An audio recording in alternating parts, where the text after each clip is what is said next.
Welcome to new TV Telugu. శ్రీకాకుళంకు చెందిన cancer బాధిత మహిళతో హోంమంత్రి వంగలపూడి అనిత వీడియో కాల్ ద్వారా మాట్లాడి ఆమెకు ధైర్యం చెప్పారు. మృత్యువుతో పోరాడుతున్న లతశ్రీ అనే మహిళ తనను కలవాలని ఆశపడుతున్న విషయాన్ని ఆమె భర్త ఆనంద్ ద్వారా తెలుసుకున్న మంత్రి వంగలపూడి అనిత ఆమెకు వీడియో కాల్ చేసి పలకరించారు.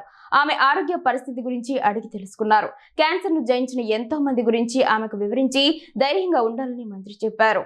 ధైర్యానికి మించిన ఔషధం ఏదీ లేదని అన్నారు. పెద్ద పెద్ద ఆరోగ్య సమస్యలతో సతమతమవుతున్న వారు కూడా ధైర్యంగా ఎదుర్కొని ఆరోగ్యంగా ఉంటున్నారని, మీరు కూడా ధైర్యాన్ని కోల్పోవద్దని ఆమెకు మంత్రి సూచించారు.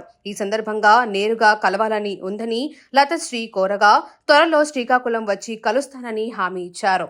ఎప్పుడు మాట్లాడాలని అనిపించినా వెంటనే తనకు ఫోన్ చేసి మాట్లాడవచ్చని మంత్రి ఆమెకు తెలిపారు. అనంతరం కుటుంబ సభ్యులతోనూ మంత్రి అనిత మాట్లాడారు. లతశ్రీ కోలుకొని మళ్లీ సాధారణ జీవనం గడపడానికి ప్రభుత్వం తరపున కావాల్సిన సహకారం అందిస్తామని భరోసా ఇచ్చారు. మంత్రి స్వయంగా వీడియో కాల్ చేసి మాట్లాడడంతో లతశ్రీ సంతోషం వ్యక్తం చేశారు. కాగా లతశ్రీతో వీడియో కాల్లో మాట్లాడిన ఫోటోలను మంత్రి సవిత తన సోషల్ మీడియా ఖాతాలో ఎక్స్లో పోస్ట్ చేసి ఈ విషయాన్ని వెల్లడించారు. దీంతో ఈ ఫోటోలు సోషల్ మీడియాలో వైరల్ గా మారాయి.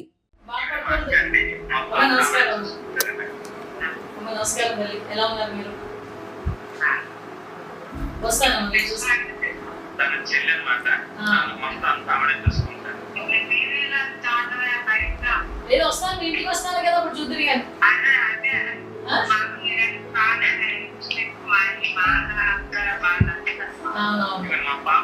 హాయ్ తల్లి, నమస్తే, ఎలా ఉన్నావు? బాగున్నావు? ఏం చదువుతున్నావు?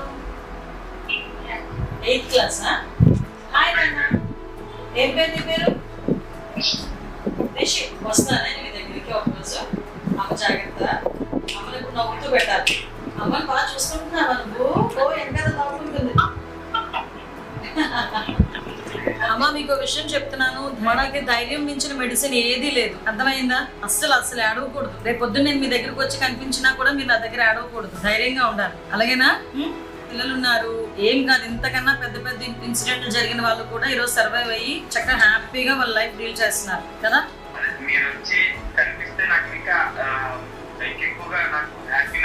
తప్పకుండా వస్తానమ్మా. కొంచెం టైం సెట్ చేసుకుని మీ గురించి పర్టికులర్ గా నేను శ్రీకాకుళం వస్తాను, సరేనా? ఓకే. మీకు ఎప్పుడైనా మాట్లాడాలి అనిపిస్తే కనుక డెఫినెట్ గా వీడియో కాల్ చేయండి, నేను మాట్లాడతాను. జాగ్రత్త, ఓకేనా?